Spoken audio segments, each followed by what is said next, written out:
accept. We're apathetic. We're willing to accept the mediocrity. And I think we need to set higher standards. I think we need to stop giving excuses, because people who want to do something, who are motivated to do something, generally in our society can do it. Are we willing to do what it takes for those students that are risking trying to be part of the society or part of their situation in school where they're not being successful, and how do we help them see that they can be successful? But we have many other pockets where children are still cautioned not to rise above their raising, not to move forward, not to be better than their parents. And I mean, the goal is not necessarily to have everyone have a 1600 on an SAT score. Everybody go to Harvard, that's not necessarily going to be possible. We value learning, but we value those that learn more than those that struggle. And now our kids, they can't take what they're being made to memorize in school and apply it to any part of life. You know, they can't create anything. They can't take the knowledge and make it work for them in any kind of way, because all they're doing is memorizing statistics, basically, just so they can pass a state test, so that South Carolina can say, oh, look at us, we've come up a little bit more, we're no longer in the bottom. I mean, that seems to be our focal point. School, I think the ideal curriculum would be that the teachers coordinate every day for math, English, science, whatever's going on in the world, so that when they learn from each other, and enhances that, because there's such a separation of specialty in each one that they don't know how to put it into the real world. There hasn't been the kind of experience you and I have had where someone's celebrating every success and telling us go for more. As we work with adults on the lowest literacy levels, it's baby steps before they're going to be where we feel like their potential is. Some of our adults aren't going to move very far, but I think that's what lifelong learning is, that you know the potential, you know your gifts, everybody is not cookie cutter, and as we working with adults, that's even more clear. They know what they want, what their goals are. The impetus behind education is all wrong. Someone said down here, the joy of problem solving.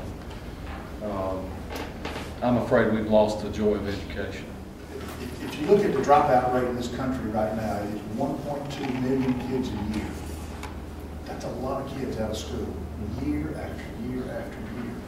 To me, that's economic, has a huge economic impact, but it also addresses the national security concern. We're getting our butts kicked. If you don't have a goal, it's a little hard to get excited. And if your parents have been laid off, I got some first-hand on this about 3 years ago. We did some focus groups here in Greenville. And once I asked the question, do you know anyone who's been laid off? Everyone raised their hands, and all the stories and bitterness about business came out, to the point that we had to stop the discussion and go to something else. And it was really depressing, because these were kids, many of them had families who had good educations. They saw no real hope of staying in this area. It was very alarming. The main point is that we can't wait until we start seeing dropouts beginning to drop out. We've got to back up. If you think education is expensive, try ignorance. We've tried ignorance in South Carolina, in a number of places, and it has worked for us. We have more people in jail, many people unemployed. Ignorance takes us nowhere. Because we have pockets of excellence, and this goes back to the seamless nature, and that the pockets of excellence are the K-12 system, the two-year colleges, the public universities, private universities, et cetera, is something that makes us unique. And I don't think we figure out how to use this yet. And that's the spirit, the entrepreneurial spirit. It's stronger in this community than I've ever seen with any community compared to any community I've ever lived in. And I keep thinking there's got to be a connection, and there's got to be a way we can use that spirit to do what we're talking about here in terms of valuing learning, improving the educational system, however you characterize it.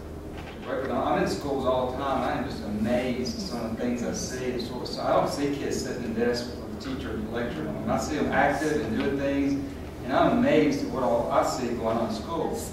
I've become somewhat concerned about massive programs, looking for massive change, and become more interested in what programs like Bridges to a Brighter Future, Graduate Greenville, Adult Literacy Program, what we can do when we set out to make a difference to those around us, when we are focused on one school and this one person, and everyone in this room can mentor a person that may be struggling with trying to find where they belong in their school. So I think when we're faced with changing the system, you've heard all the graduation speeches, go out there and change the world, that the one thing we can do is change and work with one person, or one school, or one program like Graduate Greenville, that there is something that all of us can do. And then really, it comes down to the teachers. And you can have any program you want, but all it is the people who are going to run those programs, is the ones who are going to take the time to figure out those children, what their needs are.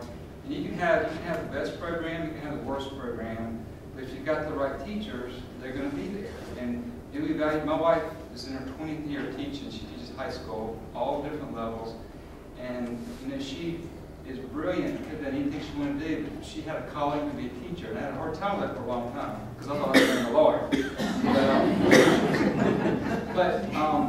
I mean, she has her AP kids sometimes ask her, Miss Powell, if you're so smart, why are you a teacher? Dropout doesn't, you don't hit 8th grade and decide you're going to drop out. If you're not reading proficiently by 3rd grade, the likelihood is you're going to have a problem. So we need to foster that base education to make sure that kids can read. I think our elected officials and policymakers are very important, particularly at the local level. When it comes to school board races, frequently we don't have enough people willing to run. We have 6 seats that will be up for re-election in next November. I think at least one and maybe 2 of those folks that are current incumbents are probably not going to run.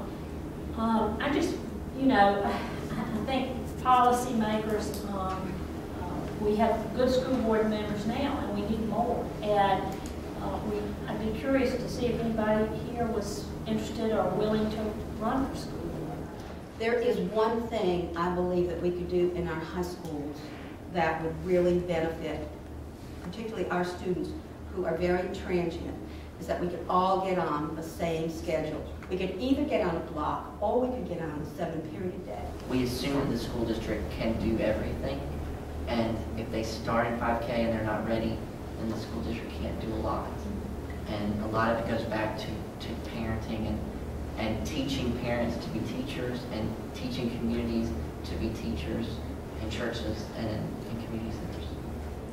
You see a lot of the same people in these groups, and everybody here is very passionate about this issue and also about improving the community and education. But what you don't see is people from the areas that are unfortunately underserved or underrepresented or not financially as well off, so to speak. So